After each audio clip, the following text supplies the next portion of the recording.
नमस्कार दोस्तों, फिर से एक बार आप सभी का मेरे इस नए वीडियो में स्वागत है। उम्मीद करता हूँ कि आप सब अच्छे होंगे, स्वस्थ होंगे। तो बहुत दिनों के बाद वीडियो बना रहा हूँ, तो बीच में थोड़ा सा समय नहीं मिल रहा था, इसलिए तो आज जो है थोड़ा देर से वीडियो बना रहा हूँ। तो आज हम बात करने वाले हैं ओला उबर में अक्सर आने वाले प्रॉब्लम्स और उस प्रॉब्लम्स को आप कैसे हैंडल कर सकते हैं। तो जो भी नए भाई ओला उबर में आना चाहते हैं या फिर पुराने हैं तो आपके साथ भी जो प्रॉब्लम्स हमेशा आते हैं, अगर मेरे से छूट जाते हैं तो वो प्रॉब्लम्स आप ज़रूर से कमेंट करके बताइए और उस सिचुएशन को आप कैसे हैंडल करना चाहेंगे वो भी जो है आप कमेंट करके बताइए।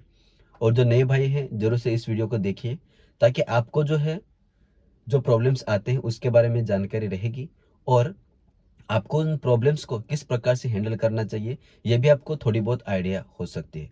बाकी प्रॉब्लम्स आप अपनी परिस्थिति के अनुसार, सिचुएशन के अनुसार आप हैंडल कर सकते हैं। तो चलिए वीडियो को शुरू करते हैं। वीडियो पूरा देखिए, स्किप ना कीजिए और वीडियो पसंद आता है तो जरूर से वीडियो को लाइक कीजिए और अपना कमेंट जरूर दीजिए। तो चलिए बात करते हैं। कई सारे प्रॉब्लम्स आते हैं, तो नए भाई को मैं पहले से बता दूं कि टेंशन लेने का नहीं, रिलैक्स में अच्छे से काम करने का। आप जब टेंशन लेते हैं, घबराते हैं तो हमारे हाथ से तो कई सारे हादसे होने की, दुर्घटना होने की चांस होती है। इसलिए कोई भी सिचुएशन हो, टेंशन नहीं लेने का, रिलैक्स में जो है काम करने का, ठीक है। चाहे कुछ भी हो जाए, संभल कर और अच्छे से तो काम करने का। आगे देखा जाएगा क्या होता है, ठीक है। तो टेंशन लेने का नहीं, हमेशा अच्छे से जो है तो सोच समझ कर और रिलैक्स में शांत रहकर काम करने का। तो पहला जो मुझे लगता है कि जब आप ओला उबर में गाड़ी चलाते हैं तो आपको जो है पुलिस वालों से तो हमेशा सामना होता है आपका। तो हमेशा जो जब आप सिग्नल जंप करोगे तो आपको तो उस समय कुछ बहाना ही नहीं है, सीधा फाइन या फिर जो भी सेटलमेंट रहे वो करके निकल जाने का। लेकिन बाकी जगहों पर, जहाँ पर जैसे कि खास करके मुंबई में मैं देखता हूँ, तो बेंड्रा टर्मिनस, कुर्ला टर्मिनस हो गया, सीएसटी हो गया, ऐसे स्टेशनों पर पुलिस रहती है। तो वहाँ पर आपको जब रुकाया जाता है तो हमेशा वो क्या करते हैं, लाइसेंस मांगते हैं। तो लाइसेंस कभी देना नहीं होता, सिर्फ दिखाना होता है। लेकिन अब लाइसेंस जो है हमेशा डिजी लॉकर में दिखाना तो बेहतर है, और पेपर तो सब ऑनलाइन रहेंगे ही। तो आप जब लाइसेंस देंगे तो आपसे वो कुछ ना कुछ फाइन लेंगे, आपको इधर उधर भटकाएंगे, आपका टाइम ही वेस्ट होगा। इसलिए आप हमेशा कोशिश कीजिए, मतलब मैं ऐसा नहीं बोल रहा हूँ कि आप मतलब सही मतलब है तो आप मतलब झगड़ा करेंगे। आप सिचुएशन को संभालना है। आपको जानते हैं पुलिस वाले कैसे भी, किस प्रकार से भी आपके ऊपर फाइन लगा सकते हैं। इसलिए आपके पास डॉक्यूमेंट भी है, तो भी आप जो है अच्छे से कोऑपरेट करके, समझदारी से, बुद्धिमानी से जो है तो आपको तो उस सिचुएशन को हैंडल करना है। आप जानते हैं उन्होंने रुकाया है तो बहुत कम ऐसा आपको लोग दिखेंगे, आपको बहुत कम ऐसे पुलिस वाले दिखेंगे जो आपको जो है छोड़ेंगे नहीं, तो उनका उद्देश्य कुछ ना कुछ हमसे लेना ही होता है, आप जानते हैं अच्छे से। इसीलिए जो आपके पास डॉक्यूमेंट रहेंगे तो भी जो है आप कोशिश कीजिए अपने तरीके से, लेकिन आर्गुमेंट ना हो। तो इस बात का आप तो ध्यान में रखिए, क्योंकि आप जानते हैं कि एक बार अगर ऐसा हुआ तो आप जानते हैं कि यूट्यूबर भी है, उनके साथ भी ऐसे कई सारी घटनाएं हुई, उसके बाद बहुत प्रॉब्लम होता है। हम लोग धंधे वाले आदमी हैं, हम लोग इसमें अगर काम नहीं कर पाएंगे तो हमारा और भी कुछ तो परेशानी हो सकती है। इसलिए सोच समझ कर और अच्छे से करना है। मैं ये नहीं कह रहा हूँ कि हमेशा ये कर पैसा ही देना है। आप मतलब सिचुएशन को हैंडल करना है। आपके डॉक्यूमेंट्स अगर कंप्लीट नहीं है तो आप जो है मतलब सीधा कुछ ना कुछ हाथ में टिका कर जो है आपको निकल जाना बेस्ट है।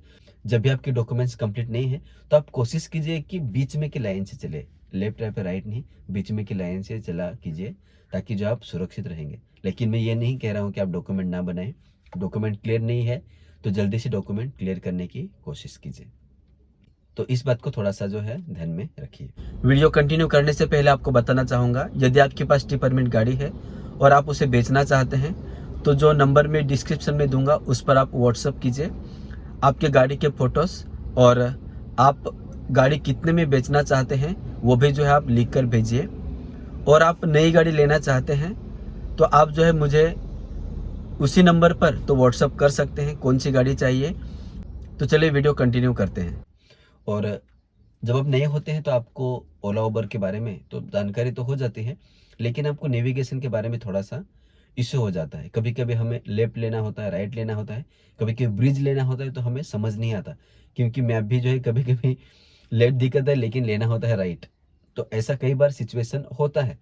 और कई बार क्या होता है, जैसे मुंबई जैसे जगहों पर, दादर जैसी जगहों पर आप देख सकते हैं कि सर्कल है बड़े बड़े, और सर्कल में लेफ्ट कई सारे हैं।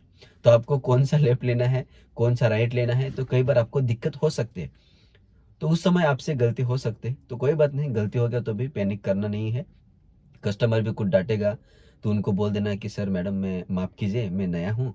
तो आप ऐसे करके तो कोऑपरेट करने की कोशिश कर सकते हैं, या फिर उनको आप बताइए पहले से कि मैडम मैं नया नया हूँ, तो अगर मुझे मतलब मुझे रास्ते ठीक से पता नहीं है, मैं नेविगेशन तो फॉलो अप करूँगा है, लेकिन फिर भी आपको अगर बेटर आइडिया है तो आप थोड़ा-सा गाइड कर दीजिए।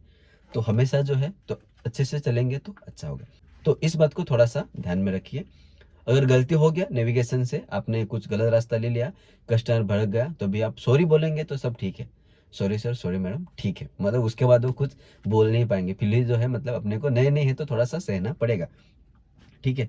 और अगला पॉइंट जो है, हमेशा क्या होता है कि कस्टमर जो है अभी लोगों को अपना करंट लोकेशन जो है चूज़ करने में आसानी होती है। अभी वो बिल्डिंग में रहते हैं तो वो बिल्डिंग का प्रॉपर एड्रेस डाल सकते हैं। लेकिन कस्टमर जो है तो अपना तो करंट लोकेशन चूज़ करता है। तो करंट लोकेशन जब चूज़ करता है वो, तो हमें जो है 100 मीटर के या 50 मीटर के आजू-बाजू का एरिया आता है। तो उसके हम एग्ज़ैक्ट जगह पर नहीं पहुँच पाते। तो उससे क्या होता है, हम उस जगह पर जहाँ पर हमारा मैप दिखा रहा है हम वहाँ पर पहुँचते हैं।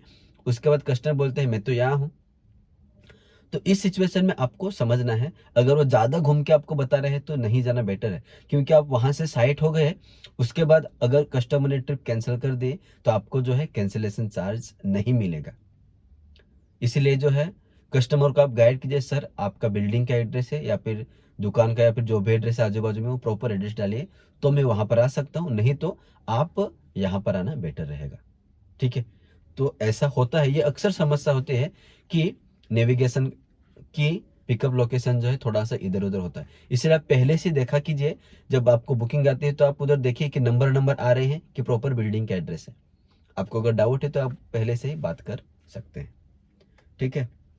और क्या होता है कि कई बार जो है कस्टमर जल्दी करने के लिए बोलते हैं, सर जल्दी कीजिए सर, मेरा ऑफिस में लेट हो गया हूँ, ट्रेन छूटने वाले हैं, फ्लाइट छूटने वाले हैं। तो हमेशा कस्टमर ऐसा करते हैं। तो कस्टमर की गलती है, वो आपकी गलती नहीं है। तो जल्दी-जल्दी के चक्कर में, जैसा कि मराठी में बोलते हैं, "अति घाई संकटात नहीं।" तो आपको जो है हमेशा तो वो उसको बोलने दीजिए। ठीक है सर, ठीक है मैडम, मैं कोशिश कर रहा हूँ। वो 4-5 बार बोलेगा ना, तो भी टेंशन नहीं लेने का। क्या होता है कि 1 बार बोला, हम रिलैक्स हो सकते हैं। 2 बार बोला तो हम लोग थोड़ा-सा घाई करते हैं। 3 बार बोला तो फिर और। लेकिन कुछ आपको रिप्लाई नहीं देना है, आर्गुमेंट भी नहीं करना है। ठीक है, मैं कोशिश कर रहा हूँ, मैं कोशिश कर रहा हूँ, बस। ऐसा करके अगर ज़्यादा है बोल रहे हो तो मैडम गाड़ी का भी संभालना है ना, मतलब ऐसा। तो आप सिचुएशन को संभालना है। हमेशा कस्टमर खुद लेट करेंगे और फिर अपने ऊपर डालेंगे, तो हमारा तो क्या एरोप्लेन है नहीं कि हम उड़ा के लेके जाएँ। तो मुंबई में इतना ट्रैफिक होता है, इसलिए हमें संभल कर तो गाड़ी चलाना है। अपने को पैनिक नहीं करना है। कस्टमर की गलती है, जल्दी चलो, जल्दी चलो। आपको लेट हो रहा है तो आपको जल्दी निकलना चाहिए, है ना? इसलिए हमारा कुछ गलती नहीं है, इसमें हमें जो है सुरक्षित और संभल कर तो जाना है। आप जल्दी करोगे तो आपका कुछ ना कुछ तो मतलब 200-300 रुपए के लिए या 100-200 रुपए के लिए आप हज़ारों का तो खर्चा नहीं करना है, संभल कर गाड़ी चलाना है। और क्या होता है, कई बार जो है कस्टमर बोलते हैं, सर कोई-कोई क्या सिगरेट पीकर है लेकर है बैठे हैं। तो अगर आपको कंफर्टेबल नहीं है तो आप सीधा मना कर सकते हैं, सर नो स्मोकिंग, गाड़ी में स्मोकिंग अलाउड नहीं है। वो खिड़की खोलकर बोलेंगे मैं खिड़की नहीं सर, आप पी लीजिए आराम से, उसके बाद आप बैठिए। गाड़ी में स्मोकिंग अलाउड नहीं है। मतलब मैं तो सीधा बोल देता हूँ कि कभी-कभी गुस्सा हो जाते हैं। भाई तुमको पीना है तो उतर के पीजिए ना, मतलब जो भी है जैसा भी है तो आप वो भी तो देखिए उसके साथ। और कोई-कोई के गाड़ी में बैठकर खाना खाते हैं, गाड़ी खराब करते हैं, तो हमें बोलना है कि सर मैडम ये होटल नहीं है, ये जो है कार है, इसमें और भी लोग बैठे हैं। और वो खाना खाते हैं तो हमें भी कितना स्मेल आता है, तो उससे भी दिक्कत हो जाता है। तो इसीलिए जो वो भी आप अगर बोल सकते हैं तो बोलना है, या फिर आपके सिचुएशन के अनुसार तो आपको उस बात को जो है तो इस परिस्थिति को हैंडल करना चाहिए। और टोल, आउट स्टेशन में क्या होता है कि टोल जो है वो कस्टमर का होता है, इसलिए आपको पहले से बोलना होता है।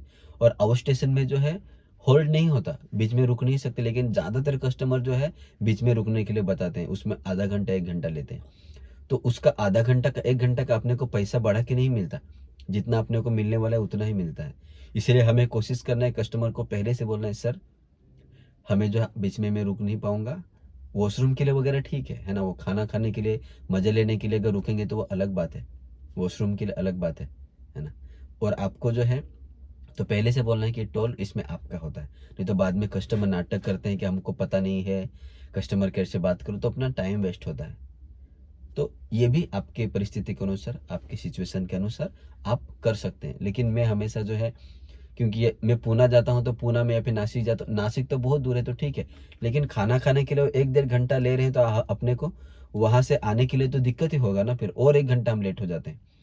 तो वो परिस्थिति को भी आपको सही तरीके से हैंडल करना है। उनको बताइए, नहीं तो आप कस्टमर केयर के बात करके तो आप देख सकते हैं। नहीं आपको स्टॉप ऐड करना है, नहीं आपको पिकअप ऐड करना है, सर ठीक है, आप मुझे 30 रुपये एक्स्ट्रा दीजिए या फिर 50 रुपये एक्स्ट्रा दीजिए, मैं तो वहाँ पर आपको उतारूँगा या फिर पिकअप करूँगा। कोई कोई बोलता है अंदर से चलो, यहाँ से चलो, वहाँ से चलो, हमें सीधे तरीके से बताना है।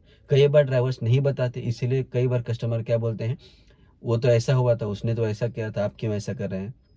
ठीक है ना, किया होगा तो किया होगा, लेकिन इसमें ऐसा रूल ही नहीं है ना। अगर आपको यहाँ से लेना है, वहाँ से लेना है, इसको लेना है, उसको लेना है, तो आप रेंटल बुकिंग कीजिए। आपको 10 जगह पर रुकना है, 10 जगह पर रुकेंगे, 20 जन को मिलना है, 20 जन को मिलाएंगे, उसमें दिक्कत क्या है। ये पिकअप एंड ड्रॉप है। आपको अगर पिकअप करना है और किसी को रास्ते में ड्रॉप करना है तो आप जो है रेंटल बुकिंग कर सकते हैं। ये बात आपको तो उनको गाइड करना है। ये हमेशा जो है कस्टमर को बताने की कोशिश कीजिए। और कुछ एक्स्ट्रा पॉइंट बताना चाहता हूँ, ज़रूरी जो ध्यान दीजिए, ये अक्सर नहीं होते लेकिन कभी कभी होते हैं। क्या होता है कि ओटीपी, कस्टमर क्या, हम लोग लोकेशन पे पहुँचे तो कस्टमर बोलते हैं सर थोड़ा 5 मिनट लगेगा, आप चाहे तो ओटीपी ले लीजिए, मैं आता हूँ। ऐसा कभी नहीं करना है। कस्टमर जब तक गाड़ी में नहीं बैठते तब तक ओटीपी नहीं लेना है, ठीक है। ओटीपी तभी आपको आपके मोबाइल में डालना है जब कस्टमर आपकी गाड़ी में बैठ जाएंगे। नहीं तो अगर कैश अमाउंट रहेगा, कस्टमर गाड़ी में नहीं बैठे, आपने ओटीपी डाला और उसके बाद कस्टमर नहीं आया, तो आप जो है फंस जाएंगे। जो किराया दिखाएगा वो आपका उसमें से माइनस हो जाएगा। तो ये बात आपको ध्यान में रखना है। और कई बार क्या होता है, हमारी गाड़ी 5 सीटर है तो 1+4 हम बिठा सकते हैं, 4 जन को बिठा सकते हैं, लेकिन कभी कभी ज़्यादा लोग होते हैं तो हम लोग सोचते हैं कि अरे अभी घर जाने की ट्रिप है तो क्या करें, तो उस समय में हम खुद एडजस्ट करते हैं। लेकिन बाकी समय में आपको जो है बताना है सर ज़्यादा कस्टमर है तो आपको ज़्यादा पैसा देना पड़ेगा, जो किराया दिखा रहा है उससे आप अपने हिसाब से 50-100 रुपये एक्स्ट्रा ले लेना तो अच्छा है। क्योंकि आप जानते हैं उसमें एसी भी ज़्यादा लगेगा, गाड़ी ज़्यादा दबती है तो एवरेज भी कम होती है, टायर भी जो है ज़्यादा घिसते हैं, तो और कई सारे प्रॉब्लम्स आते हैं। इसीलिए आपको जो है फ्री में सेवा नहीं देना है, अपने को पूरा पूरा फ़ायदा लेना है। तो ये कुछ ज़रूरी पॉइंट्स थे।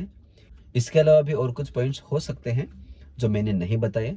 तो अगर आप और भी कुछ परिस्थितियों का सामना कर रहे हैं तो ज़रूर से कमेंट करके बताइए और भाइयों को मदद कीजिए। तो वीडियो अच्छा लगा हो तो ज़रूर से वीडियो को लाइक कीजिए, चैनल को सब्सक्राइब करना ना भूलिए। पूरा वीडियो देखने के लिए आप सभी का बहुत बहुत धन्यवाद। Thank you for watching.